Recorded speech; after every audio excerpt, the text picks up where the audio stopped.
कंचन के बेटे ऋषि की शादी कहीं नहीं हो रही थी। एक तो ऋषि मोटा, ऊपर से कमाई भी कोई खास नहीं। लेकिन कंचन को तो शौक था मॉडर्न बहू लाने का, और उसे एक दिन ऐसी लड़की मिल भी जाती है। हमें तो आपका ऋषि बहुत पसंद है, लेकिन मैं आपको साफ साफ बता देती हूँ, मेरी बेटी के शौक थोड़े से अलग है बहन जी। अरे बहन, हमें सब पसंद है। आपकी प्रियंका जैसी लड़की की तलाश मुझे कब से थी। जींस पहनकर अंग्रेजी में गिटर पिटर बोला करे। अरे बहन जरा सुन तो लो, मेरी बेटी के शौक क्या क्या है। अरे नहीं नहीं बहन, बस लड़की को देख लिया तो सब कुछ देख लिया। आप ना शादी की तैयारी करो, और वो जरा सामान की लिस्ट भी दी है ना मैंने। हाँ बहन जी, सारा सामान शादी से एक दिन पहले ही आपके दरवाजे आ जाएगा। मजा आ गया, मजा आ गया। अब तो बस आप शादी की तैयारी करो। प्रियंका के माता पिता के जाने के बाद कंचन का पति उससे कहता है, अरे भाग्यवान, तुम तो कुछ ज्यादा ही जल्दी दिखा रही थी शादी की। अरे बोलने तो देती, लड़की की माँ क्या बोलना चाह रही थी। अरे आप चुप रहिए जी, कुछ पता भी है आपको, बस मुफ्त में बोले जा रहे हैं। मेरी दोस्त शशि की बहू देखी, लंबी पतली और पढ़ी लिखी, हजारों में कमाई और संस्कारी भी। अरे पर जब वो मेरी बहू देखेगी तो जल भुन जाएगी। लेकिन तुम तो शादी ऋषि के लिए कर रही हो ना, या शशि के लिए? तुम्हारा लड़का कुछ कमाता भी नहीं है, और शरीर भी भगवान की दुआ से फूलता ही जा रहा है। फिर बोले आप हैं? फिर बोले आप? मैंने कहा ना, प्रियंका जैसी जींस पहनकर अंग्रेजी झाड़ने वाली बहू किस्मत वालों को ही मिलती है। चुप रहिए आप। पति के लाख कहने पर भी कंचन ऋषि की शादी प्रियंका से करवा देती है। लेकिन प्रियंका जैसे ही घर में आती है, वैसे ही जोर जोर से चिल्लाकर नाचने लगती है। आज मेरे यार की शादी है, आज मेरे यार की शादी है। अरे नाचो मां नाचो।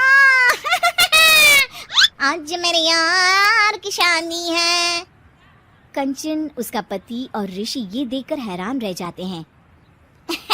लग रहा है बहू को शादी की बड़ी खुशी है। हाँ हाँ, बहू क्यों नहीं, हम भी नाचेंगे। अरे नाचो नाचो जी, मुंह क्या देख रहे हो, चलो चलो नाचो, बहू कह रही है।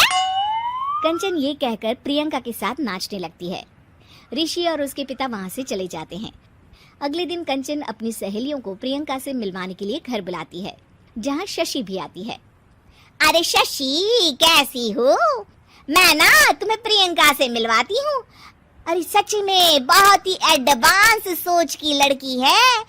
कितने मॉडर्न ख्यालात है उसके, पता है तुम्हें? अरे हाँ कंचन, जरूर। बच्चों की शादी अच्छी ही होनी चाहिए, और वैसे भी तुझे तो शुरू से ही ऊंचे ख्याल की बहू चाहिए थी। तभी कंचन की सहेली कहती है, अरे कंचन बुलाओ ना प्रियंका को, हम भी मिल ले। अरे बहू प्रियंका, जरा बाहर तो आना। कई बार आवाज देने के बाद भी प्रियंका बाहर नहीं आती है, तो कंचन को बुरा लग जाता है। वो उसे लेकर बाहर आती है, लेकिन ये क्या, प्रियंका लड़खड़ाती हुई बाहर आती है और उसके हाथ में शराब की बोतल होती है। हालांकि शराब पीना स्वास्थ्य के लिए हानिकारक होता है और ये हमारी किडनी के लिए बहुत ही खतरनाक है, लेकिन कंचन की बहू प्रियंका पूरे नशे में होती है। अरे इतने सारे लोग।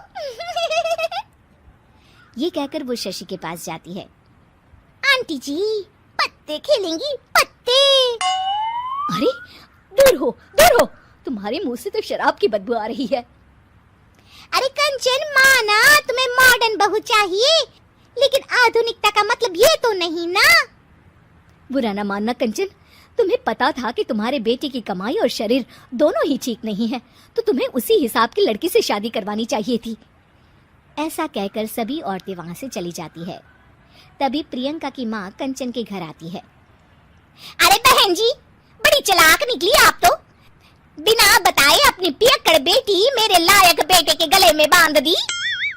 आय हाय, बड़ी आई बिना बताए। उस दिन जब मैं ये बात बता रही थी तो तुम तो सुनने को भी तैयार नहीं थी। अब भुगतो तुम। ये कहकर वो माँ से वापस चली जाती है। सबके जाने के बाद कंचन अपना सर पकड़ लेती है। हाय रे, आधुनिकता की अंधी दौड़ में मैं अपनी संस्कृति ही भूल बैठी थी। अब तो राम ही बचाए मुझे।